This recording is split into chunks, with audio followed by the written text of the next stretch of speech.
Okay, we're going to sing Trust and Obey. It's number 365.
Okay, let's open with prayer this morning. Heavenly Father, thank you for this day. Thank you for giving sunshine outside, for the volleyball we were able to play this morning, and just the gift of nature and the outdoors that you've given us. Pray that you would just prepare our hearts to listen and to learn. Give me the words to say, and just open our minds to your truth. Yes, okay, so after much deliberation about what I should speak about, finally came up last night, so I thought something that might be helpful for everybody as a whole, that I sort of have a little bit of knowledge on from past experience, is just a simple layout of a presentation for something. If you want to communicate information and you want to communicate an idea, how do you do that? Because you can come up here and just give a lot of facts, and everybody's kind of like, okay, what? I'm not exactly sure what the original idea was, and I've got some, a lot of information, but how does it all play together and how's it work? So anyway, I'm in a basic structure where there's an introduction, there's links in between separate topics, and then there's a conclusion. So my introduction. Not too many years ago, there was a forest fire not far from here, and the fire burned. The fire crews came and it burned quite a few acres. It was really sad. Everybody in the local area was really disappointed because they felt like, the beautiful forest was destroyed. And what was once beautiful was now just a barren wasteland. And as one looked over the charred landscape, they might also think that all was lost. But there's more going on here than meets the eye. Okay, so I was going to read. So more going on here than meets the eye. So now, what is it? So that's the next topic in the thing. The following winter was a hard one. Deep snow covered the ground, stark white, against the blackened tree trunks. Few animals found shelter, save a family of snow hares and the owl that preyed on them. The long gray months dragged on. Then slowly, the days grew longer. Spring rains poured into the creek beds, washing away the ash that had filled them. Soon, the snow started melting away. New life began to appear all around. Right, so there's another transition that goes into the next idea. So you're following the story, you know what's happening, and then there's a transition. Fire poppies flooded the landscape with bright reds and oranges. This was the first time they had bloomed in over 20 years. Birds made their nests in hollow trees and fed on the insects drawn by the flowers.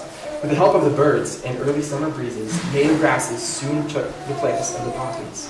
Ponderosa pine trees began sprouting in the alkaline soil, released from their cones by the heat of the fire. So there's some information there, not a lot.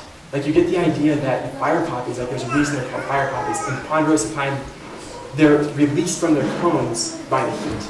So if you're interested, you could look it up and you say, oh, fire poppies only can bloom after a fire. The seeds can lay dormant for 50 years and they will not bloom unless there's a fire. So it's like, wow, that's interesting. I didn't know that.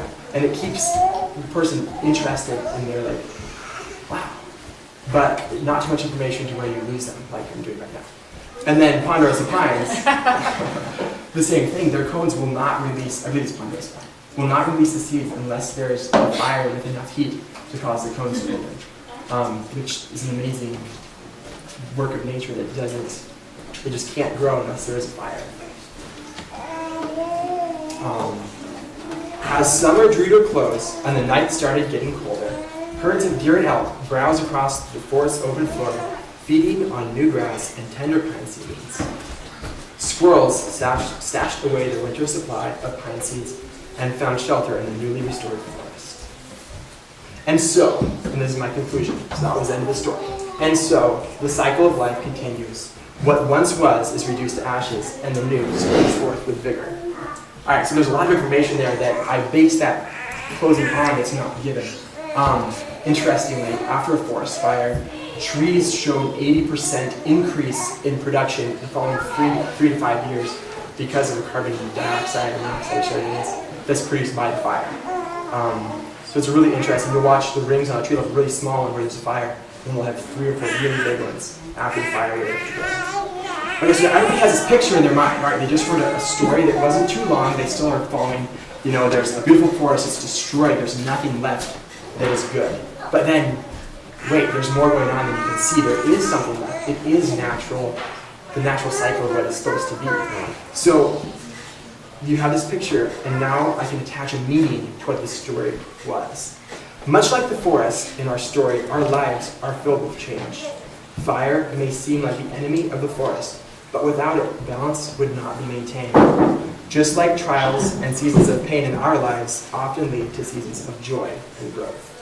Right. Weeping may endure for the night, but joy cometh in the morning. And I find it interesting, I looked up the word life in the dictionary. What does it mean, life? What is really life? So there's a couple different meanings. First is life, to be alive, exemplified by the ability to grow, adapt, to learn, and reproduce. So that's being alive, life. And the other is life, a frame of time, the frame of time of something's usefulness, the time between its beginning and end. This carpet has a life of 15 years, or the shelf life of this Twinkie is 200 years. Right? So it's not a living organism, it's just its ability to stay the way it is, or to stay useful. So I think in our lives, let's choose to be alive, to keep learning and growing as we refine the fires of life. If our desire is to grow and remain balanced and useful, we have no need to fear the flames. But there's a flip side to this balance. In the early days of firefighting, the accepted approach to any kind of wildfire was total suppression. So you go in there and you try to control fires as quick as possible with the least amount of natural resources destroyed. So the idea is, you can log this 100 acres and get this many board feet of timber. That's good production. But if it burns, you lose that production and habitat and everything else. So you should put fires out. That's a good thing. This logic held for some time until recently when we began to see the effects of this unnatural state. Forest floors were covered with an ultra-thick understory, and that's below the canopy of trees. There's an understory, the brush that goes underneath. And so they'd fight these fires, and everything would just grow up underneath. It was really thick, didn't offer much habitat for animals. The soil became weakened, it wasn't in its best state. There was a lot of competition for sunlight and water and other natural resources that plants needed to grow. So it offered little as habitat for all animals. And when it did burn, it was impossible to control. The B&B complex is a classic example of this. The B&B complex is two fires that burned together near Sisters, Oregon. One was the Bear Butte fire and then the Booth fire. One from Warm Springs and one from the other side. Anyway, they burned together. They burned over 90,000 acres together. The wild base running and crowning over already widened dozer lines and roads. So crowning, a normal fire, there's the trees, the canopy, and then the understory. The fire will burn through the understory. And the trees remain pretty much intact. It will char the trunks, but the trees will actually burn. In extreme fire conditions, if there's really low humidity and a lot of fuel, the fire will actually burn up into the canopy, and it will burn across the canopy. So when you build a fire line, usually you're just taking away the understory, and there's still trees that are coming pretty close together at the top. But you're not expected to burn up there, it's just going to burn down low and burn it all out. And that's a normal way for fire to burn. So what happened, because the brush was so high, the fire burned up, went into the trees, and crowned over all of the dozer lines and everything they had. Destroyed countless structures. They had 2,300 personnel working on the fire, along with 1,200 of the caterers and people like that. I think at the end we had something like 14 helicopters. The National Guard went out and fought the fire. All in all, it cost over $38 million to contain this fire. And then after they had contained, it burned out everything that was there. Now, 10 years after this policy-changing fire, much of the burned area remains sterile, superheated by the fire, which would have been beneficial in the natural forest. So the natural cycle of the fire burning across the ground and killing the understory and allowing new growth and opening up the light and freeing up natural resources, that would be a healthy thing. But because of this suppression and this unnatural state, it actually sterilizes soil. If you drive on San Diego Pass in between Bend and Eugene, you'll see, you drive through the B&B complex, that's the fire you drive through there. And off to the left, on this gully, there's just this hillside that doesn't have anything on it. For several years afterwards, all that grew was noxious weeds. None of the actual native habitat could be sustained because the soil was so hurt by the fire, by the heat. So, that's another story. It connected with the first one. It didn't end it very well. Anyway, connected with the first story, so you still have, it's kind of like, there's a parallel here. There's one healthy natural state, and we want trials and fires in our lives because they keep us balanced. And then the other side, there's another story. Oh, if we reach this state where we become overgrown and too thick, we lose our usefulness in the present condition, and when the fires and trials do come, which they will, then you are actually hindered for longer than the time you would be otherwise. Let's learn from natural law and allow the fires of our lives to do their work. If we do, they will bring about balance and life. If not, our lives will be reduced to mere existence, and we will live in continual fear of the flames. Thank you.